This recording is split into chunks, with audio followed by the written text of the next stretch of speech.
Hello everyone. যে কোনো ভাষা শেখার ক্ষেত্রে মূল মন্ত্র কি জানেন?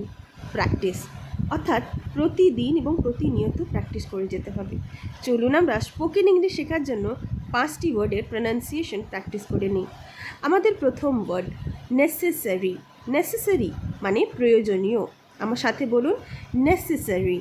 নেসেসারি সঠিক উচ্চারণ দরকার সঠিকভাবে ইংরেজিতে কথা বলার জন্য।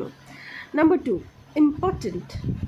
ইম্পর্ট্যান্ট অর্থাৎ গুরুত্বপূর্ণ। ইম্পর্ট্যান্ট আমার সাথে প্র্যাকটিস করে নিন, ইম্পর্ট্যান্ট। Number 3, beautiful. বিউটিফুল অর্থাৎ সুন্দর, বিউটিফুল। Number 4, knowledge.